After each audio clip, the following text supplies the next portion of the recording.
miarabantsika rehetra tokolasy tokovavy tonga zo indray atao anatin'ny fampahalalam-baovao ny Real News ny vaovao marina ho amin'ity an'ity manasana ohatra anaraka izany hatramin'ny farany ndao arantsika avetrany ary aloha ireo lohateny vaovao.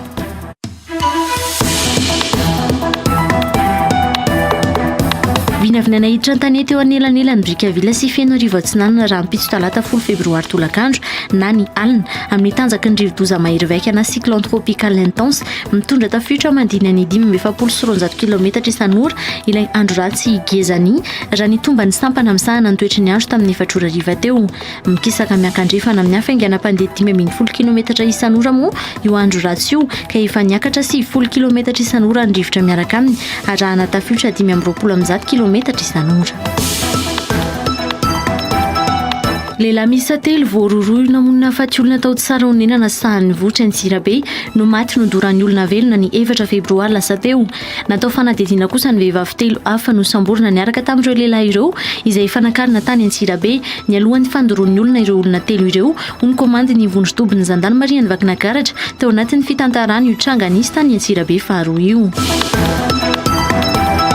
Osamborina no ny fikasana nonga-panjakana ny colonel Patrick Rakotomamonjy araka ny nolazainy manamboninaitra iray ao amin'ny Zandarmaria azy ho intitalainy birao fandraisana fitarainana atao amin'ny fiadidinan'ny Repoblika teo aloha ity omaly tao anatin'ny orinantsary nataony. Mahagaga nefa fa tsy nisy didy fampisamborana nivoaka mahakasika ny colonel Patrick Rakotomamonjy ho ny filohan'ny fanavaozana ny Repoblika ny colonel Mikael Randrinidina Androany teny Ivato raha nanontaniany mpanao gazety.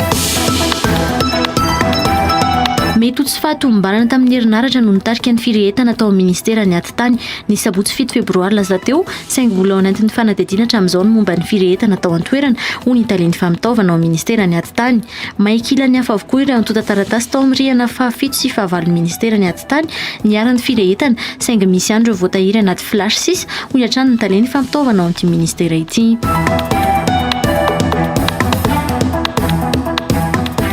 Efa voninao ihany koa i Abi tondra amintsika n'ireo tsara ho fantatra mahakasika ny vinavinany mety ho toetry ny andro ho an'ny rambitso.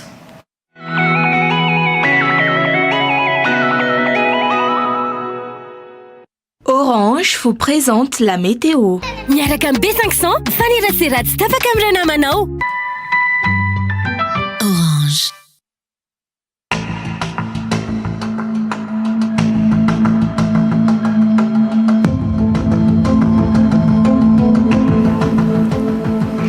Falina indray topokolasy topokovavy ny arabako anao any tokantrano any ianao izay manaraka ny fampahalalam-baovao eto amin'ny Real TV Madagascar amin'izao fotoana izao.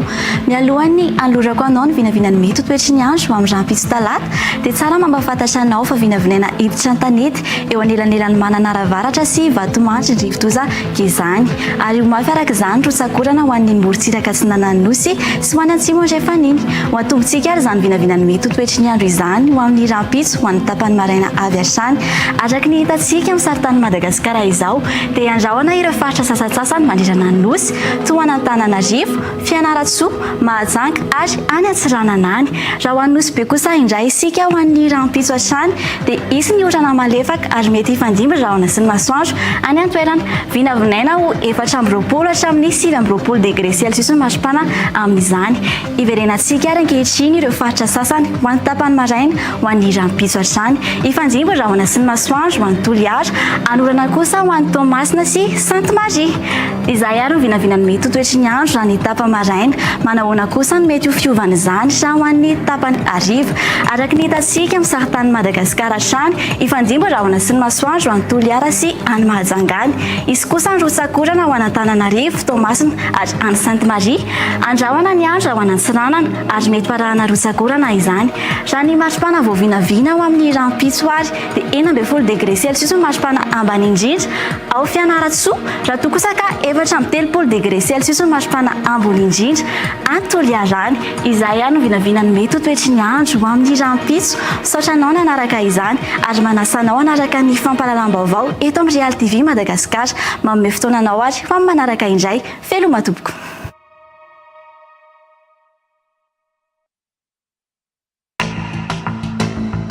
La météo vous a été présentée par Orange. Miaraka amin'ny B500 faniratsiratsy tapaka amin'ny ranamanao.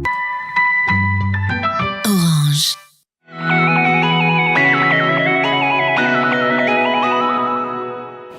iverenantsika hoarahana koa sary zao ireo lohateny. Manolotra ho anao ny Real News. Avec Yes, c'est notre moment. Dites oui aux actualités dans votre journal TV. Si Ampiasa ny papier hygiénique vaovao Sedo, double épaisseur, manadio coco, mitroka tsara ary malefaka be nefa $700 fotsiny. Sedo, lay papier hygiénique malefaka indrindra natao an'ny rehetra amin'ny vidiny $700. iarahana amin'ny Greenline Technologies, l'énergie solaire pour les foyers, les commerces et les entreprises, accessible et adapté à tous les budgets.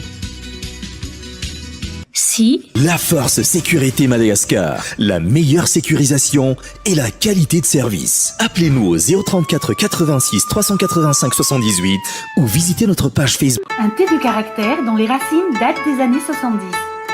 Thé noir, idéal pour le petit déjeuner. Thé vert, idéal pour garder la ligne.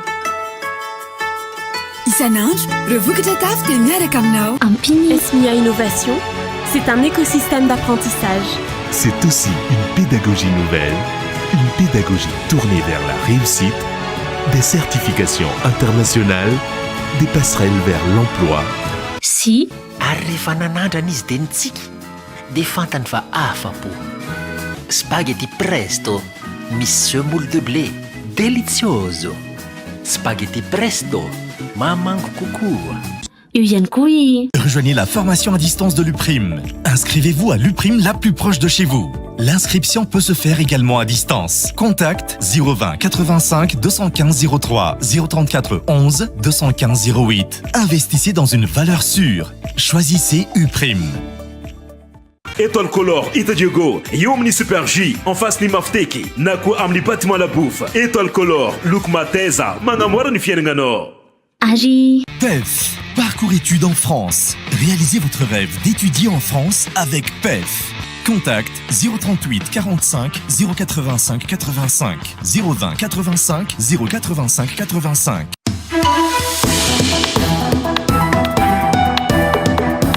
vinavina nahiditra an-tanety eo anelanelany Brickaville sy Fenorivo Atsinanana raha ampitso talata 10 févroary tolakandro na ny alina amin'ny tanjaky ny rivo-doza mahery vaika na cyclone tropical intense mitondra tafiotra mandiny ny 570 km isan'ora ilay andro ratsy gezany raha ny tomba ny sampana amin'sahana ny toetry ny andro tamin'ny efatrora riva teo mikisaka miankandrefana amin'ny hafainganam-pandeha 540 km isan'ora moa io andro ratsy io ka efa niakatra 70 km isan'ora ny rivotra miaraka aminy arahana tafiotra 520 km isan'ora. Lehilahy miisa 3 voaroroy namonina faty olona tao tsara onenana sahan'ny vohitra Antsirabe no maty nodoran'ny olona velona ny 4 febroary lasa teo. Natao fanadihadiana kosa ny vehivavy 3 hafa no samborina niaraka tamin'ireo lehilahy ireo izay fanakarina tany Antsirabe ny alohan'ny fandoroan'ny olona ireo olona 3 ireo ny komandy ny vondrotobiny Zandarmaria ny Vakinakaratra teo anatin'ny fitantarany io tranganisy tany Antsirabe faharoa io. Osamborina noho ny fikasana nonga-panjakana ny colonel Patrick Rakotomamonjy araka ny nolazainy manam-boninahitra iray ao amin'ny Zandarmaria azy ho intitale ny birao fandraisana fitarainana atao amin'ny fiadidinan'ny Repoblika teo aloha ity omaly tao anatin'ny orinantsary nataony. Mahagaga nefa fa tsy nisy didy fampisamborana nivoaka mahakasika ny colonel Patrick Rakotomamonjy ho ny filohan'ny fanavaozana ny Repoblika ny colonel Mikael Randrinilina Androany teny Ivato raha nanontaniany mpanao gazety. Mety ho tsy fahatombombana tamin'ny herinaratra no nitarika ny firehetana tao amin'ny ministera ny Atitany ny sabotsy 7 febroary lasa teo saingy mbola ao anatin'ny fanadihadiana hatramin'izao ny momba ny firehetana tao an-toerana ho ny talen'ny famitaovana ao amin'ny ministera ny Atitany. Maikila ny hafa avokoa ireo antota taratasy tao amin'ny rihana fahafito sy fahavalo ny ministera ny Atitany niaran'ny firehetana saingy misy ihany ireo voatahiry anaty flash 6 ho hiatrany ny talen'ny famitaovana ao amin'ity ministera ity.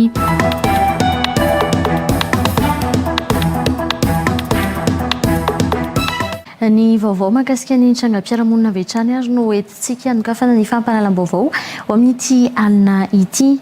Lehilahy miisa 3 no nidoran'ny olona velona tao tsara onenana sahan'ny vohitra Antsirabe faharoa ny alarobia 4 febroary 2024 lasa teo raha ny orinantsary niparitaka tamin'ny tambazora Tsirasera ny zomba 4 febroary ariva. Lehilahy 3 tamin'ny olona miisa 4 no samborin'ny Zandarmaria am-pireneny noho ny fiahiahina azy ireo namono olona no lasa nitarika fandoroana olona velona io raha nitatry ny kompania ny vakina karatra efa nafenina tamin'ny toerana tsy nisy nahita tao amin'ny Brown commune tao tsara honenana sahany votra izy telona ireo no mbola nisy nahita ihany ka ny afara tamin'ny fandorana velona azy ireo ho ny komanda ny zandarmaria ny vakina karatra nandritra ny fitantarany io tranga ny seho tany tsara honenana sahany votra Antsirabe ny seho ny alarobia 4 febroary lasa teo io dahoara rahantsika ny antsipirian'izay vaovao izay tao anatin'ny 4 minitra sy 13 sekondra raha ny voarakitra tamin'ny oronan-tsary nisy namoaka tamin'ny tambazotra Antserasera no may kilany afo ireo olona misa telo izay samy lehilahy avokoa. Oronan-tsary tsy nisy fanazavana fa nisy ireo olona mandohalika mifatotra ary nisy nandraraka lasantsy ary avy eo no fafazana tamin'ny afo ka may.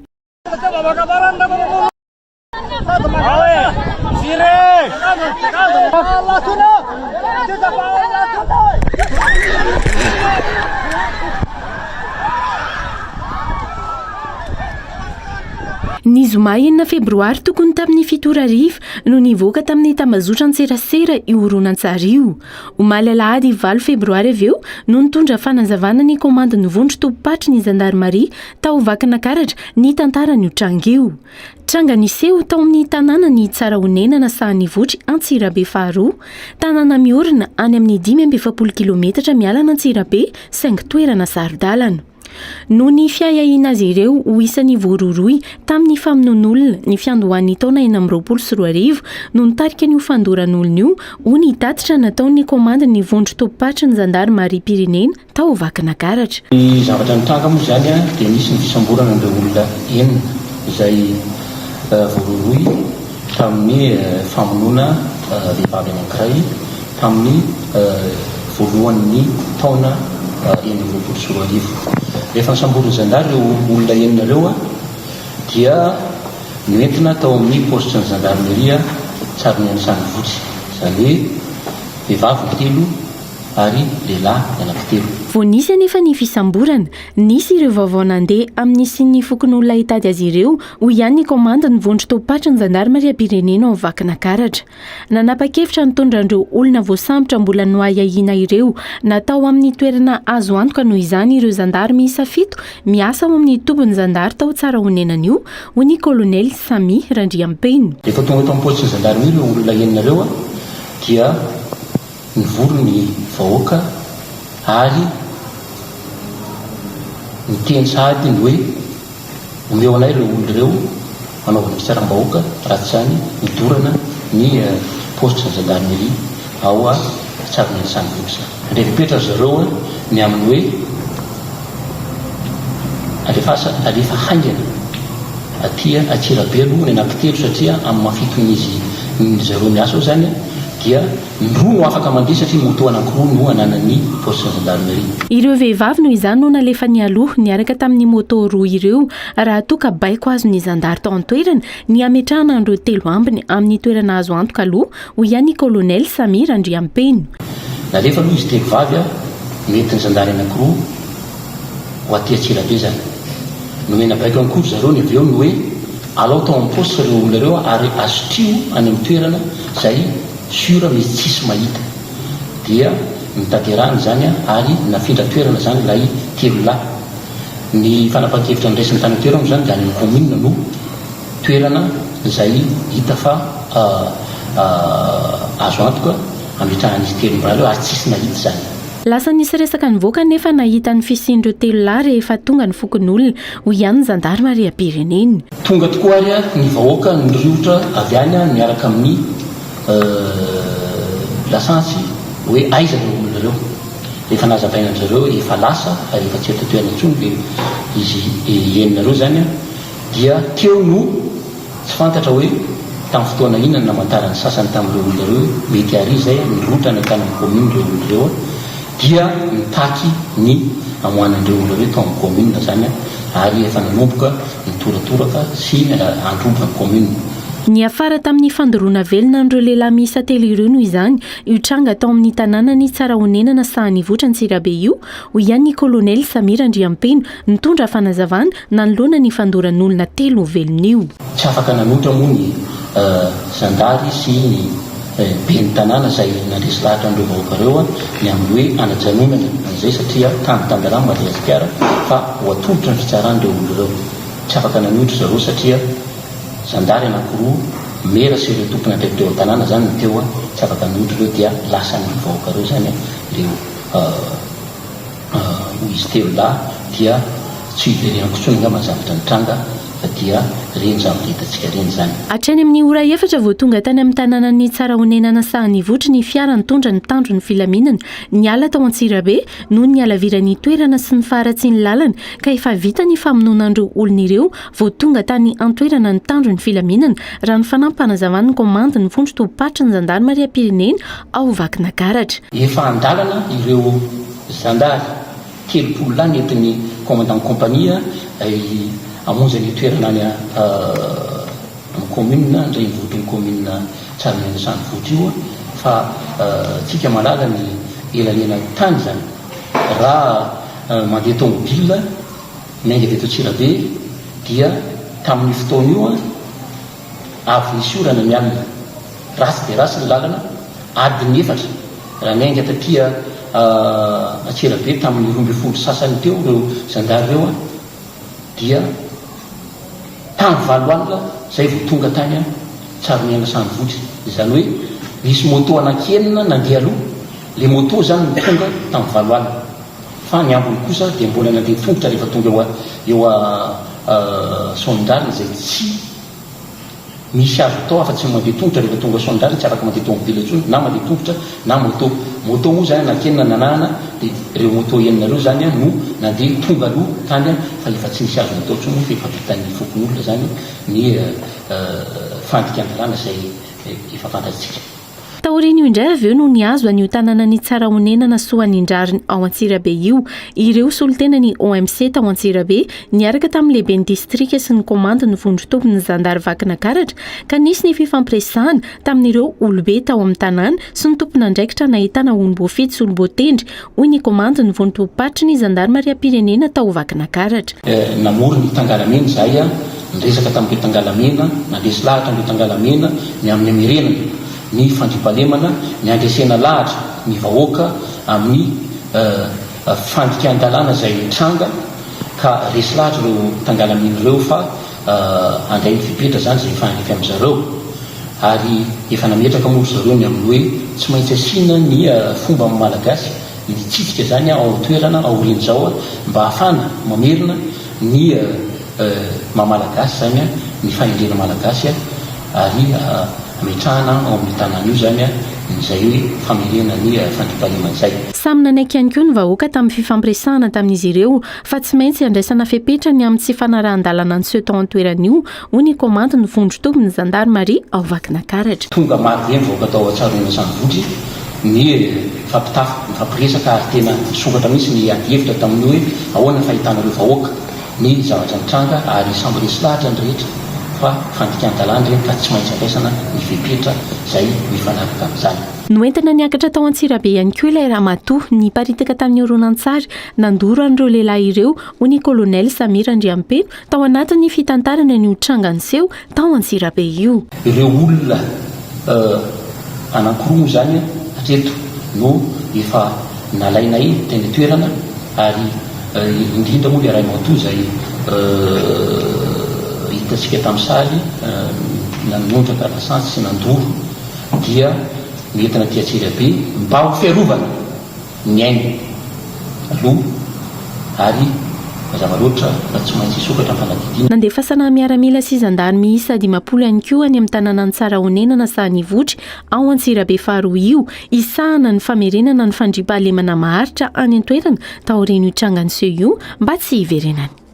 Fa antota taratasy miisa 2 no misy amin'izao momba ny tranga tao tsara honenana Sahanivotry Antsirabe faharoa ka ny iray momba ny famonoana vehivavy iray tao an-toerana izay tsy be voka saingy nahitana fa tataka ny kibony sy ny fehany rehefa nataony fizahanan-drazana nataony ny mpitsabo ny 7 febroary lasa teo rehefa nofongorona nofo mangatsikany raha toka momba azy telo lany dorana velona ny dosie iray ho ihany tony papan'olalàna ao Antsirabe ao amin'ny andoha kosa ny fanadidina momba ny fandoroana olona ka nahafaty ireo telolahy ony toy ny pampanolalàna ao Antsirabe. Tsy mandefitra manoloana n'ireo tranga fandikan-dalàna sy manao fandikan-dalàna nefa ny fitsarana raha nambarany Rabarsora Kotondrasoa toy ny pampanolalàna ao Antsirabe io tao anatin'ny fifampiresahana tamin'ny mpanao gazety omaly tao an-toerana tatra sy fintin'izay hoentiny Leonardo Andriamparana. Tany misy fanjakana i Madagasikara ka manaraka io fampanaran-dalàna io no asany eo anivon'ny fitsarana hoy ny procureur ao Antsirabe. Tany misy fanjakana i Madagasikara ary ny fanjakana dia mametraka izany lalàna izany marany rehetrarehetra. Izahay aty amin'ny faritra dia miasa ho amin'ny fampanjakana ny fandriampahalemana fanjakana ny tany manaraka ny zon'olombelona. Mifandray akaiky amin'ireo mpanao fanadihadiana mikaroka ny fandikan-dalàna ny fampanohavana ao Antsirabe ka efa misy ny fanadihadiana momba ny rahararo misokatra hoy ny procureur Antsirabe. Ao anatin'izany ny momba ny fahafatesana vehivavy iray sy ny fandoroana olona velona raha ny fanampanazavana. Amin'izao fotoan'izao zany dia dosie anankiroa no misokafana taorina anisan'ny fandorana olona velona iny ary talohan'iny zany efa nisy dosie anankiray niandraiketan'ny poste avancé ny tsaraonenana Sandbotra mikasika an'ilay nahafaty Ramatoa Faniry Sokolodiny. Ramatoa tsy be voka no maty nisy namono tao tsaraonenana Sandbotra tao Antsirabe faharoa ho ihany ny tony pampanolalàna ao Antsirabe. Rehefa maty izy dia naleva. Ny exhumation natao sy fijeren'ny dokotera natao tamin'ny fahafito ny volana febroary dia tsy nahitana aloha fa be voka izy. Azoko tenenina aminareo zany fa ny vadiny raha miteny fa manao fanabeazana izy ny vadiny. Zay zany. Tsy fantatro moa zany hoe taiza nahitana ilay hoe vao mason-jaza raha misy manana information mikasika an'izay dia angaviko anatona haingana na ny fampanohavana na ny gendarmerie hitondra fanazavana sy angobaovao ahafahana mitrandraka izay lalana anankiray izay. Ny fizahana ny nofo mangatsika ny vehivavy io no nahitana tataka tamin'ny kibony sy ny fihiny hoy ny toy ny pampanolalàna. Nanao ilay exhumation tany an-toerana ny dokotera. Ny zavatra tsy azo lavina kosa nefa dia tataka ny kibon'ilay vehivavy. Izy nefa tsy misy zaza rano constant ny dokotera. Eo zany no hoe raha ny filazana tany am-boalohany dia hoe ny tontolo omby. Kanefa kosa ny conclusion ny dokotera tsy manino avoaka zany dia ny hoe objet tranchant no nanatatahana ny kibony. Dia misy atrary akaiky ny fehany ery zany misy tataka. Zany hoe misy suspicion ana famonoan'olona zany ao anatin'ilay izy. Zay no mahatonga ny fitsarana manao an'ny fanadihadiana mikarika hoe inona marina ny zava-misy. Nambara ny fianakavian'io vehivavy io ihany koa fa nototoiny omby no nahafaty azy nefa nahitana ireo tataka ireo ny kibo sy ny afina rehefa natao ny fizahana ka eo no mbola iompana ny fanadihadiana ho ihany toy ny pampanolalàna ao Antsirabe. Zay ny entsona nareo vahoaka hanome vaovao ny fitsarana sy ny zandary na ny polisy na aty amin'ny administration ahafahana mitrandraka marina hoe inona ny zava-niseho tamin'ny fotoana io. Ny tontolon'ny omby marina izy hoe samy vonoan'olo satria ny version ny fianakaviana voalohany dia ny hoe ny tontolon'ny omby avy eo nefa ny hoe misy namono rehefa natao ny exhumation tena tataka marina ilay kibo. Fa ny zavatra tsy azo lavina kosa dia ny hoe tsy misy zaza tao. Niatrika ny fanadihadiana moa ny vehivavy telo ireo noho ny telo lahy efa maty nodorana velona raha ny fanazavana hatrany. Efa vita daholo ny ankety au niveau ny poste avancé ny Sandbotra tsaraonenana. Hita eo moa zany hoe inona ny anenjehana azy ao anatin'ilay dossier. Ao anatin'ny antota-taratasy sanady faharoa ny momba ny fandoroana velona ireo telo lahy ho ihany ny toy ny pampanolalàna ao Antsirabe. Ny dossier faharoa zany izay nanaovana fanadihadiana no hoy ilay fandorana an'izy telo lahy ka nisamborana olona anankiroa nyresahany commandant groupement teo dia mahakasika n'ilay ramatoa hitanareo any amin'ny sary nanoraka lasansy izay olona akaiky ka hita identifie ao anatin'ilay vidéo. Tsy mijanona amin'izao akory ny fisamborana fa arakaraka ny fivoarany toe-draharaha no ahafahana miaino olona na misambotra olona. Ny antso ireo manana vaovao momba io tranga atao tsara honena sandvotra tao Antsirabe faharoa io moa ny avy amin'ny tony mpampanolalalana. Ny fisamborana olona amina zavatra tahaka an'izao dia mety ho fiarovana ny aina, fiarovana ihany koa ny vaovao izay mety homeny. Iantsona antsika rehetrarehetra zany izay manana vaovao sy ilazana amintsika rehetrarehetra ihany koa tsy alelitsao fa mba zavatra voapirofo vita recoupement izay vo avoaka satria miteraka sahony resaka ny zavatra misy. Tsy milefitra amin'ireo manao fandikan-dalàna na iza ny fitsarana ho ihany ny tony mpampanolalalana ao Antsirabe. Ny ankety mikasika n'ilay fandoroana olona zany dia vao miandoha merina ihany zany ny fampanoavana fa ny fampanoavana dia mampanjaka ny lalàna ary tsy milefitra manoloana ny fandikan-dalàna ataon'izana izy.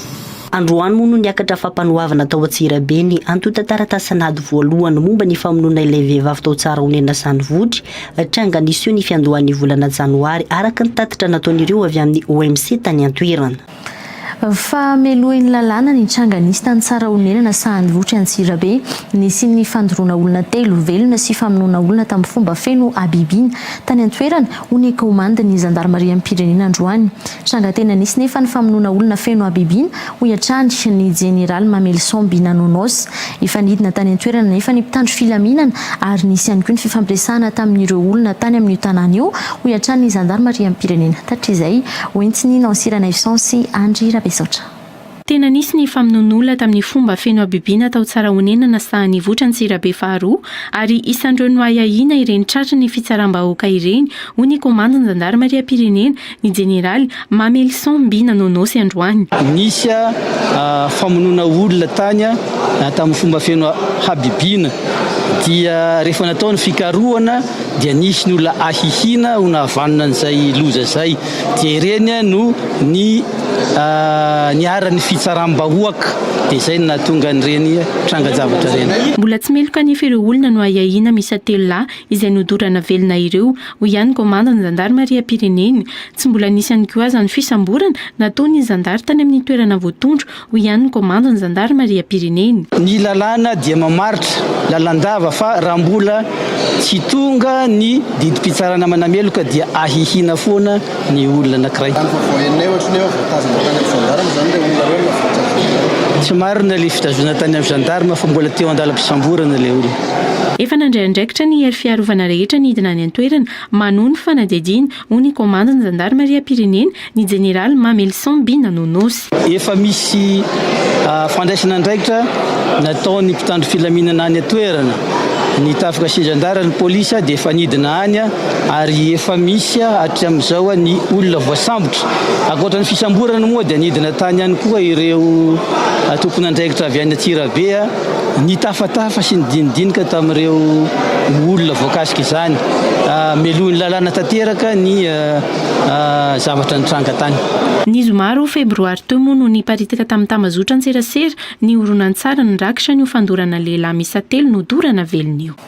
Ho an'ny lafim-baovao afa-tanteraka kosa indray ho samborina no ny fikasana nongam-panjakana ny kolonel Patrick Rakotomamonjy araka ny nolazainy manam-boninahitra iray ao amin'ny zandarmaria azy ho ikitaleny birao fandraisana fitarainana tao amin'ny fiadidiana ny repoblika teo aloha ity omaly. Efa fanararotana na harcèlement no atao aminy satria efa inefatra ny sesy no natao fanadihadiana sy notebahana ary nokasaina ny samborina izy raha ny nambarany mahagaga fa tsy nisy ny didy fampisamborana ny voaka mahakasika ny colonel Patrick Rakotomamonjy ho ny filohan'ny fanavaozana ny Repoblika ny colonel Mikael Randrenirina Androany.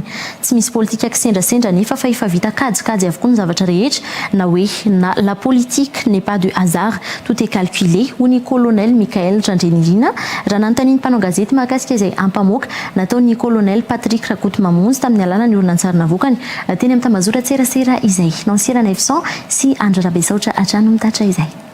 Inefatra nolazaina fa nanonga-panjakana ny colonel Patrick Rakotomamonjy araka ny fanambarana nataony tao amin'ny tambazotran tserasera omaly tolakandro. Efa natao fanadihadiana momba ny resaka fikasana nanonga-panjakana izy ny volana Desambra 2024 ary mbola nisy nampilaza indray amin'izao fa hosamborana hoy ny colonel Patrick Rakotomamonjy tamin'ny oronan-tsarina taony izay naparitaka tao amin'ny tambazotran tserasera omaly alina. Manamboninaitra général amin'ny gendarmerie no miteny amiko rapa atsupereray mafa hosamboriny ala inona ho ny antony mon général anonga-panjakana tsy haiko tsony le izay indray matofilo. Mampametra-panontaniana nefa hoe iza no nivoan'ny didy fampisamborana ny colonel Patrick Rakotomamonjy ho kosa ny filohan'ny fanavaozana ny colonel Mikael Randrenirina Androany teny Ivato raha nanontany mpanao gazety momba ny voalaza ny colonel Patrick tamin'ny fisiany ho fisamborana io. Mbola tsisy didy fampisamborana zay no mahagaga anay fanontany zay rehetra hoe iza le nivoan'le didy tsisy didy fampisamborana nivoaka ny teto nataiza zay no mahagaga. Nanapa-kevitra nandao nivady amanjana ny fanondrony araka izany ny tenany ho fiarovan'ny ainy ho ny colonel Patrick Rakotomamonjy. Noho ny fiarovako ny aiko no natonga ana nandao ny fianakaviako nanomboka afako maly laha tokana ny any nandao ny fianakaviako indray ny tenako fanondroana zao tiako ny vadiko arovako ny tanindrazako. Efa vita kajikajy mialoha foana nefa ny politika ka misy dika ny fitrangan-javatra ny sesisesy ho ny colonel Mikael Randrenirina. Io le teneniko isan'andro tsika malagasy tsy dia tsara loatra lalao ty Facebook ty fa tiako tsindrina kely fotsiny ny zavatra mba tiako hisintomana ny sainy malagasy dia mialatsiny ampiasa teny frantsay kely en politique il y a pas de hasard tout est calculé. Io fifanisinaiseny zavatra succession na événement io mba somary hisintomako ny saitsika ihany izy io misy dikany io zay fotsiny no teneniko. Tsy anaiky ara-iasa amin'ny mafia sy ny mpanao kolokolo moa ny tenany ho ny colonel Patrick Rakotomamonjy. Ary za tsy anaiky novinanoviana ny resaka kolikoly tsy anaiky novinanoviana iara-iasa amin'ny mafia. Nambarany filohan'ny fanavaozana kosa fa tokony hamoaka dossier ireo milaza fa manao kolikoly ireo olona manodidina azy ho ny colonel Mikael Randrenirina. Raha za le olona milaza an'izany dia mamoaka dossier hoentiny aty amiko aty. Hoentiny aty amiko aty fa efa anisan'ny zavatra ady ataoko ny ady amin'io resaka kolikoly io dia hoentiny aty amiko aty tsy tokony ataotra izy. Miezaka nataonay hatramin'izao angamba mana-porofo fa miezaka miady mafy zahay amin'ny zavatra tsy rariny teo aloha. Ary mahagaga tsisy miteny le izy rehefa mivoaka any amin'ny conseil de ministre hoe misy ezaka goavana be nataonay tamin'ny conseil de ministre farany teo ho an'ny vahoaka malagasy dia tsisy miteny.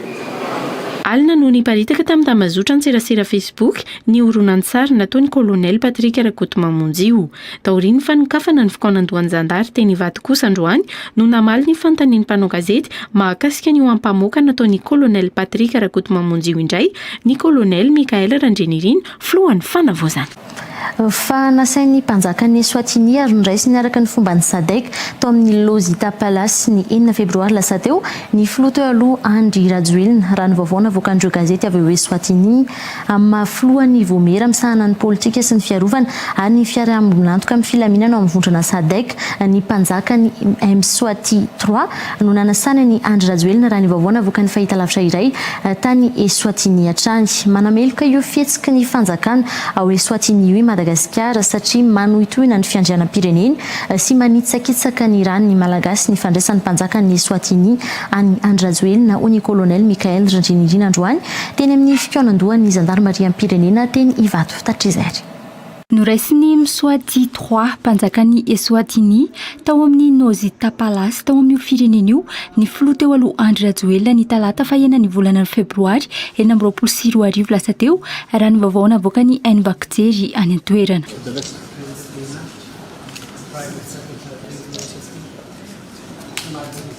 Nilaza mahakasika ny raharaha politika eto Madagasikara, indrindra ny nahatonga ny Andry Rajoelina tsy ho eo amin'ny fitantanana intsony no antony fionan'ity filoha teo aloha ity sy ny filoha lefitry ny mpitarika SADC ao amin'ny voamerany SADC misahana ny politika sy ny fiarovana ary ny fiarahamonina-antoka amin'ny filaminana raha ny vaovao navoakan'ireo gazety sy fahitalavitra any Eswatini.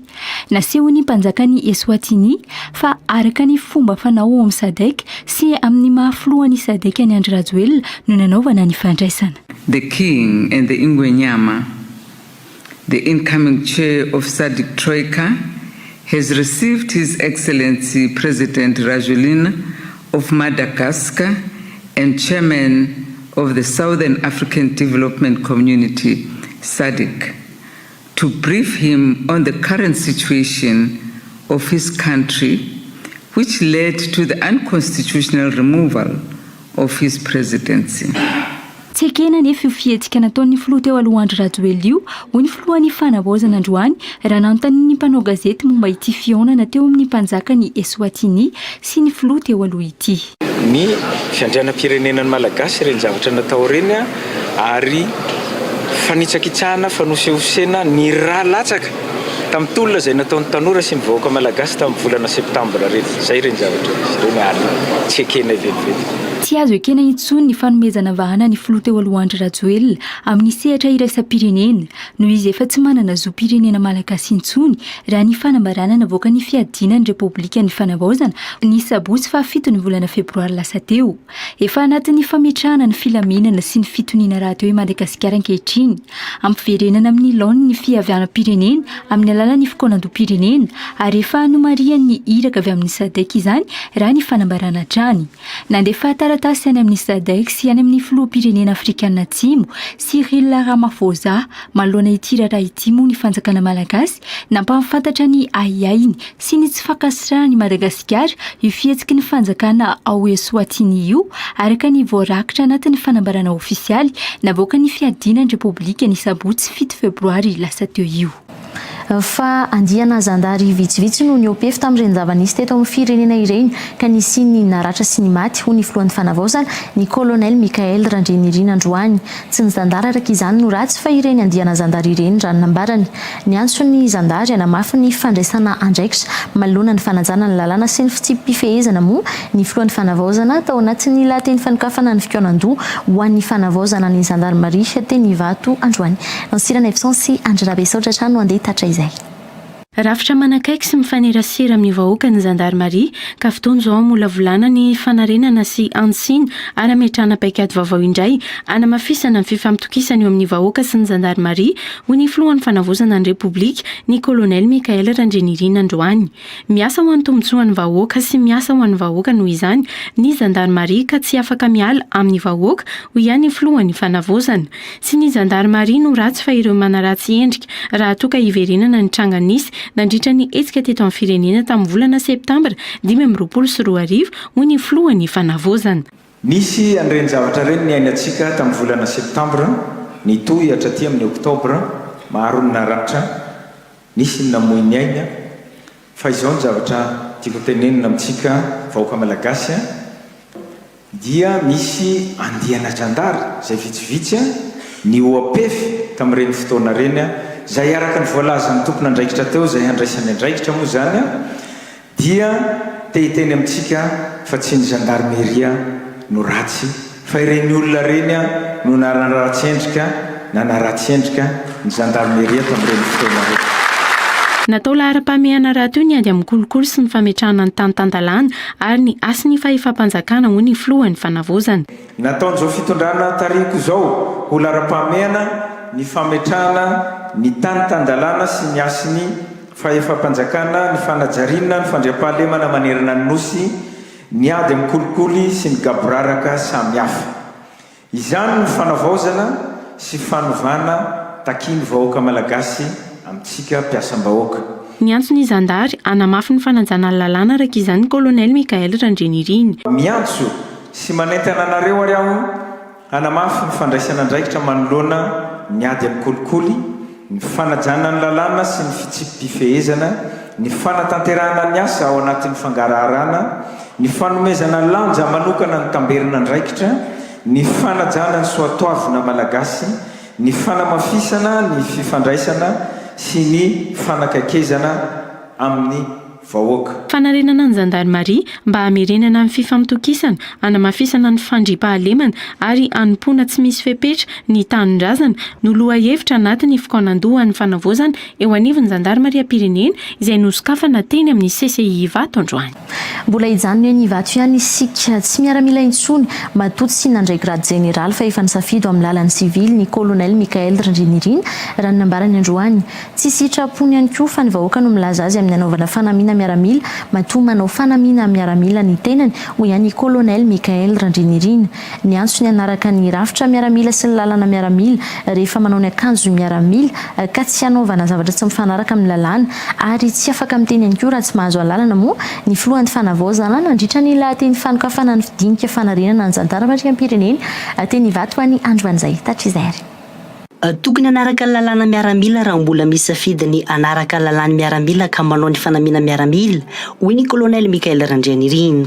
Rehefa miakanjo niny akanjo miaramila iny ianao dia aoka hanaraka ny rafitra miaramila ny lalàna miaramila fa raha mbola safidy no atao miaramila dia aoka hanaraka ny lalàna miaramila tsy hiteny eny an-gazety raha tsy mahazo lalana tsy hanao zavatra tsy mifanaraka amin'ny lalàna raha tsy mahazo lalana. Ny safidy andia amin'ny lalana sivily kosa ny filohan'ny fanavozana matoa tsy mandray ny gradany général faranteo hoy ny colonel Mikael Randrinirina androany nandritra ny kabary nataony teny Ivato tao anatin'ny dinika fanarenana ny zandarmariam-pirenena.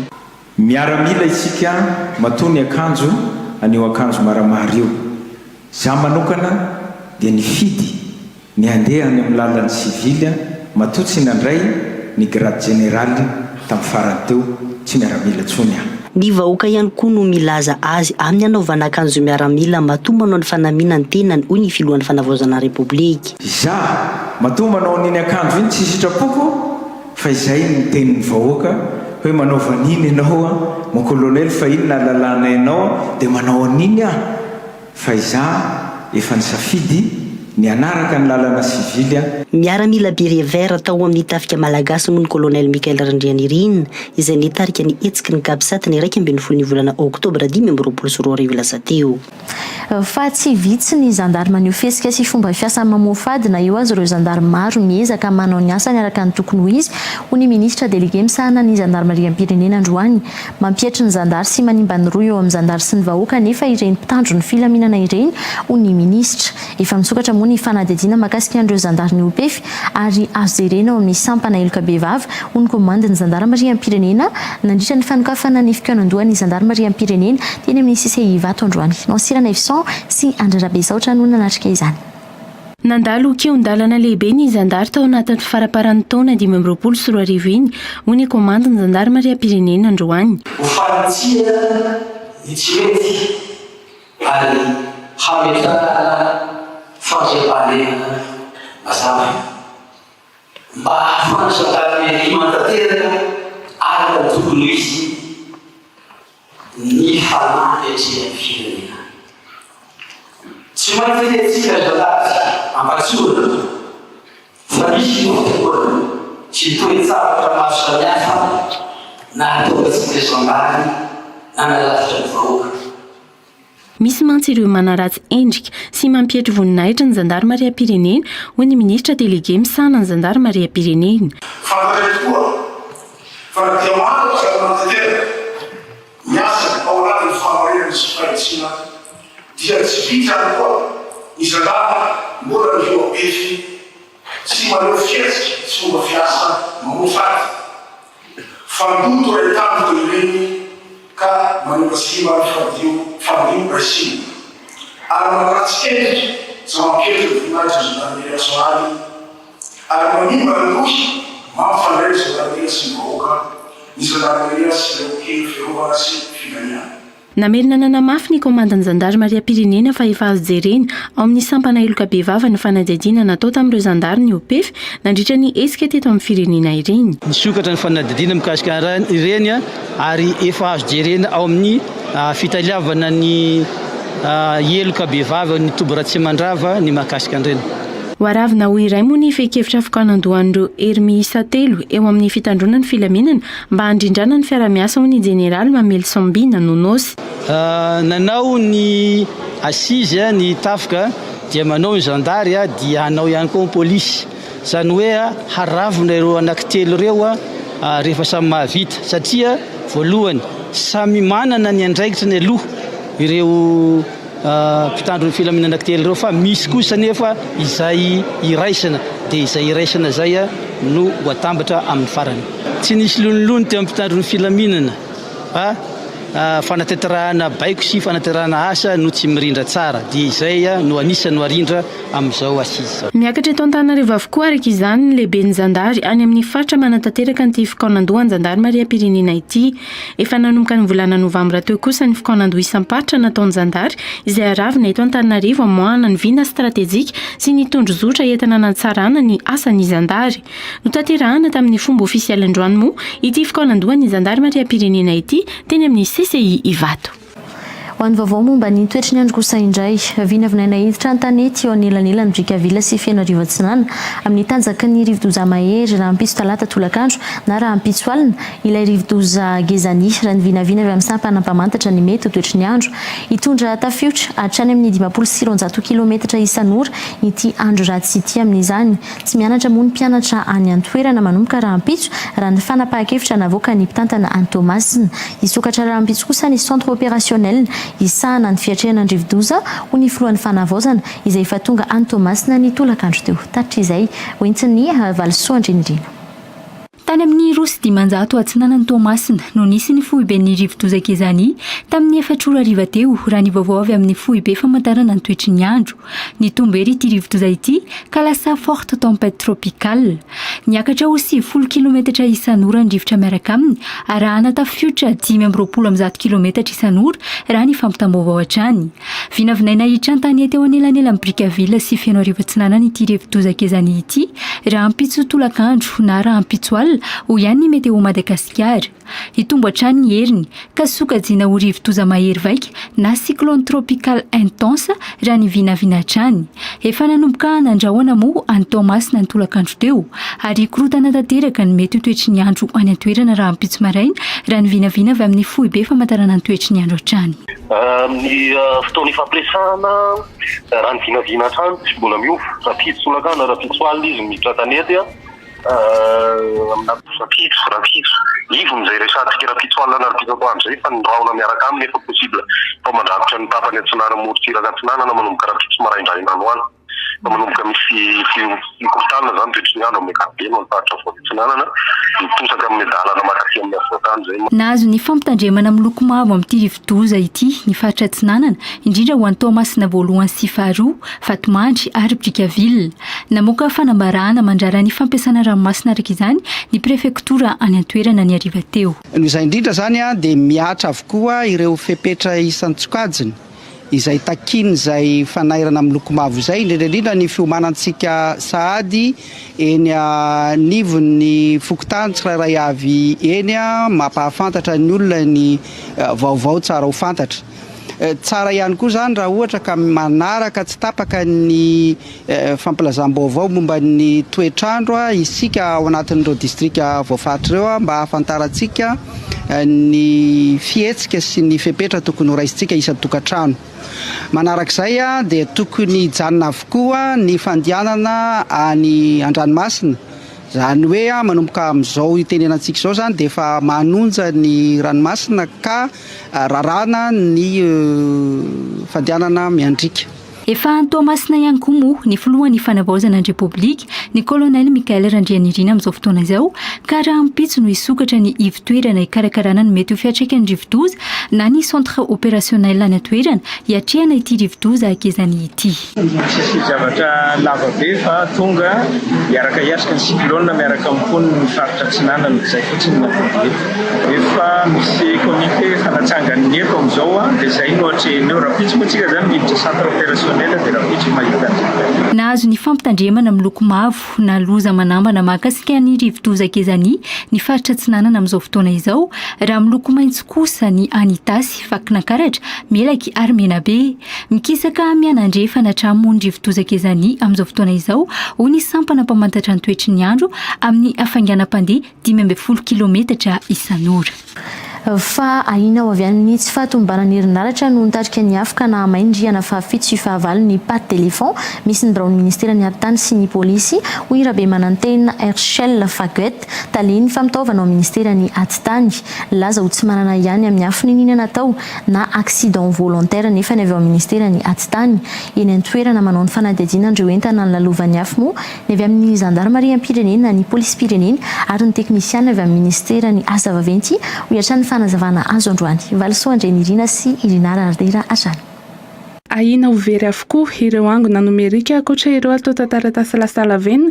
raha nitombana tao aoriana ny fahamaizandriana fahafito sy fahavalo tao amin'ny ministera ny atitany teo anosy ny sabotsy 7 febroary lasa teo hoy ny taleny fampitaovana ao amin'ny ministera ny atitany ireo angona anaty clé USB sy disque dur 6 no antenaina fa misy tsy levon'ny afo raha ny fanazavana hatrany amin'ny akapobeany dia maikila mihitsy le efitra reo dia mainy atota taratasy dia mainy ordinateur misy ihany ny voatazona anaty anina vetivety voatazona anaty flasy na disque dur fa amin'ny akapobeany lasa daholo zany dia nalireo zavatra reo zany jerevana hoe mbola voatazona ve le anaty disque dur sy le flasy ohatrohatr'izay zany le zavatra niseho milaza ho tsy manana aia ny amin'ny hoe afo ninina natao no nitarika ny afo tao amin'ny ministera ny atitany ireo tompon'andraikitra tombanana ho avy amin'ny tsy fahatombanana avy amin'ny herinaratra no nitarika ny afo ho ihany taleny fampitaovana ao amin'ny ministera ny atitany io tena mbola ao anatin'ny fanadihadiana tanteraka ny polisy sy ny gendarmerie zany amin'izao zareo ny tonga teo tamin'ny sabotsy iny dia zareo manao ny fanadihadiana tsy afaka ny teny melonga many zao no mety zao ny fiandohany fa mety ho kosirokira fijery azy mety tsy manana aiaha mihitsy zany zay lohatreto hoe nidorana io satria mbola nisy mpiasa teo hatramin'ny 2.10 mbola tsy nisy io hatramin'ny nisy directeur général ny asa teo tamin'ny folo sasany amin'ny 2.10 mbola tsy nisy fofona afo teo fa mety zavatra tsy natao zany fa loza tonga tsy ninina natao fa loza tonga nandray fepetra ny anenany isan'ny mpiasa afaka miasa sy mamonjy ny toeram-piasana any amin'ny rihana fahasiviny avy ao amin'ny ministera ny atitany isorohana ny fitaran'ny fahasimbana tao aoriana ny nisehon'ny afo io raha ny fanazavana hatrany ireo mpiasa ao amin'ny rihana fahaenina no midina araka izany no afaka mivezivezy ankalalana raha ny fanazavana hatrany ny sécurité an-trano raha manahirana tanteraka satria ny antso manampahaizana avy eo amin'ny travaux publics zahay hatramin'ny sabotsy zany dia fataory zareo tamin'ny sabotsy teo izy maly mbola ao izao manao prélèvement mikasika ny ilay trano structuren'le trano mihitsy zany mijerevana zany mbola mahazaka sa tsy mahazaka raha ny zava-misy dia ao amin'ny 6e étage midina zao no miasa ny atao amin'ny intérieur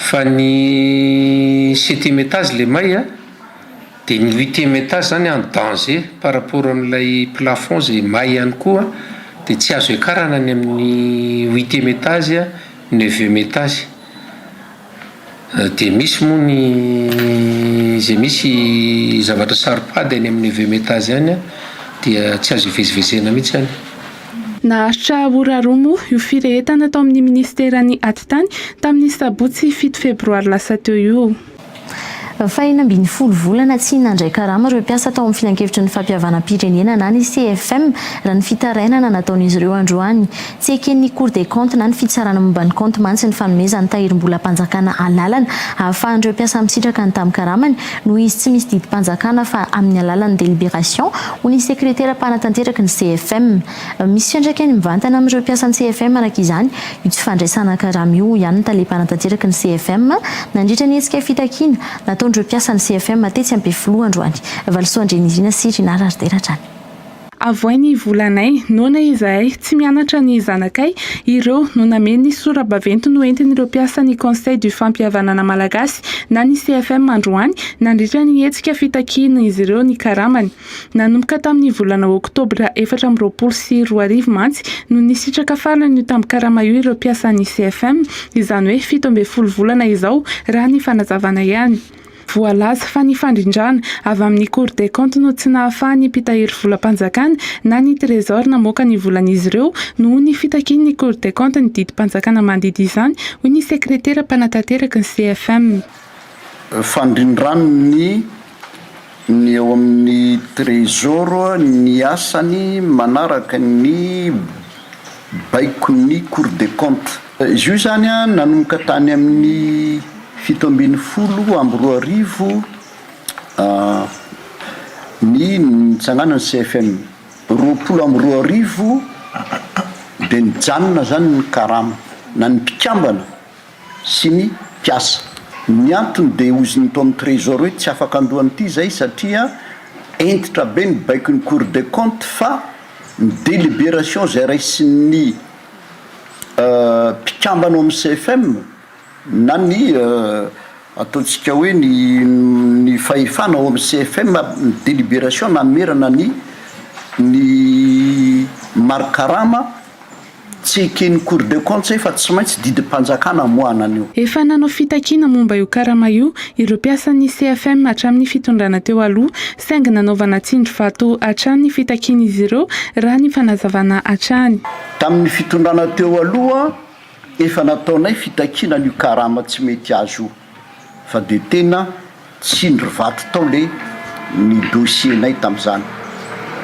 Dia amin'ny fitondrana ankehitriny a na toizanay koa ny fitakiana karama sy fitarainana. Efa nanao dingana ireo teknisiana avy amin'ny CFM niara ny fampidinika tamin'ny ekipa ny ministera ny toe-karena sy ny fitantanam-bola ankehitriny ahafahana mamadika io délibération na fahafahan'ny CFM manefa vola ho an'ny mpiasan'io mba ho lasa didim-panjakana saingy mbola tsy nisy valiny izany hatramin'izao raha ny fanazavana hatrany. Voalaza ihany koa fa mihitsoka eny amin'ny primature ny famadihana ny délibération ho lasa didim-panjakana momba ny karama io ho ihany ireo mpiasa. Tamin'ny fitondrana teo aloha zany tany amin'ny 2020 fa zay tandrevaka nataon'ny ministra tamin'ny fotoan'androny a zay natonga azy tsy nety nivoaka io décret io. Dia tateo arina efa tamin'ny 2024 dia nisy fiovana moa tao a ny ministra tamin'izany a no natafavoaka navita ny projet de décret niaraka taminay a dia kanjo indray a ny gouvernement tamin'izany tsy mety navoaka an'zareo indray io zavatra. Tonga amin'izao fitondrana zao zany a dia nitoizana ihany ny fitarainana. Eo ampahamoahana azy zany a eo zany efa hoe tsy aritra ntsony hoe mba avoa amin'izay rehefa tena fadiranovana zahay ato. Misy fiantraikany mivantana amin'ireo mpiasan'ny CFM nefa io tsy fandraisana karama nandritra ny 17 volana io ho ihany sekretera mpanatanteraka ny CFM. Zay mbola mampianajanaka tsy maloha ekolazin'ny mpianatra ntsony.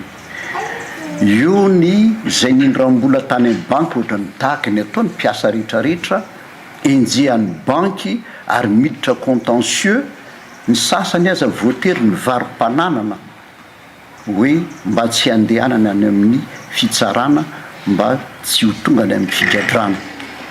Eo no voaroaka amin'ny trano satria tsy maloha ho fatrano. Eo aza mibetsaka misy ny sasany mikorontana ny fiainana tokantrano ara-pianakaviana. Manodidina androa amby 70 eo moa ireo mpiasa ao amin'ny CFM no tsy nisitraka io tampo-karama nandritra ny 17 volana io raha ny antotanisany omeny izy ireo nandritra ny fitakiana nataon'ireo mpiasa teny amin'ny CFM Ampefiloha androany. Ho an'ny vaovaon'ny fahasalamana dia olona iray no tratrany mpox tsara nitranga voamarina ka teto Antananarivo no nahitana azy raha ny tarimarika avy amin'ny ministera ny fahasalamana. Miisa valy kosa nitranga ahina mpox raha izay antotanisa izay. Olona 790 amin'ny 2 700 nanao fitiliana tamin'ny valina aretina mpox no marary hatramin'ny siny aretina io teto Madagasikara nanomboka ny 7 Desambra 2024 ka hatramin'ny omaly 9 Febroary ho ny ministera ny fahasalamana 7 kosa ny tranga ahina ho ny mpitondra teny ny ministera momba ny mpox ny profesora Mamrandry 5 tamin'ireo kosa ny tranga ahina ka vao marina fa tratra ny mpox ataorian'ny fitiliana tsy nisy marary sitrana kosa omaly ka mijanona ho 7 ny sitrana tamin'ireo tratra ny mpox atao anatin'izay iray volana latsaka herinandro ny siny ity valina aretina ity teto Madagasikara izay ho ny ministera ny fahasalamana nanamafy ny tokony anaovana fitiliana indrindra ho an'ireo ahitana soritra aretina moa ny profesora Mamrandry isoroana ny mety ho fifindrany ity valana aretina ity aingana. Mifaranetsy ny fampahalam-baovao tamin'ity alina ity tompo-kilasy tompovavy ankasitrako ianao sy nisaraka taminay hatramin'ny farany mamehy fotoana ianao ary amin'ny rahampetsi indray velogna toko.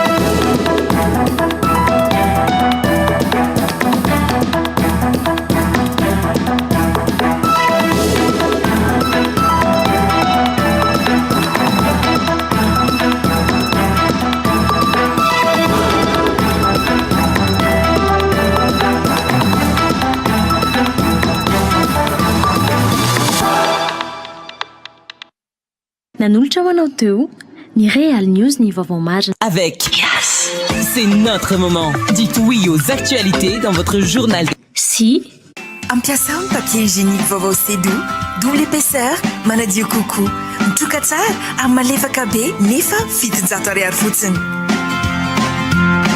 Sedo, lay papier hygiénique malefaka indrindra natao an'ny rehetra amin'ny vidiny 700 ariary.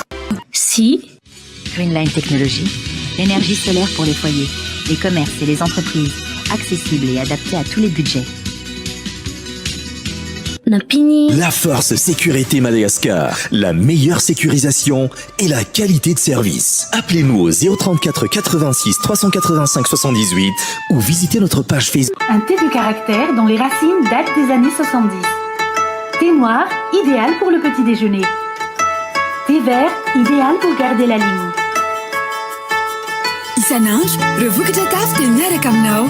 Esmia Innovation, c'est un écosystème d'apprentissage. C'est aussi une pédagogie nouvelle, une pédagogie tournée vers la réussite, des certifications internationales, des passerelles vers l'emploi. Si ary rehefa nanandrana izy dia nitsika dia fantany fa afa-po. Spaghetti presto misy semoule de blé delicioso. Spaghetti presto mamango kokoa. Rejoignez la formation à distance de l'UPRIM. Inscrivez-vous à l'UPRIM la plus proche de chez vous. L'inscription peut se faire également à distance. Contact 020 85 215 03 034 11 215 08. Investissez dans une valeur sûre. Choisissez UPRIM. Étoile Color Ita Diego io amin'ny Super J en face ny Mafteky na koa amin'ny bâtiment La Bouffe. Étoile Color loko mateza manamora ny fiainagnanao. PEF, parcours études en France. Réalisez votre rêve d'étudier en France avec PEF. Contact 038 45 085 85 020 85 085 85.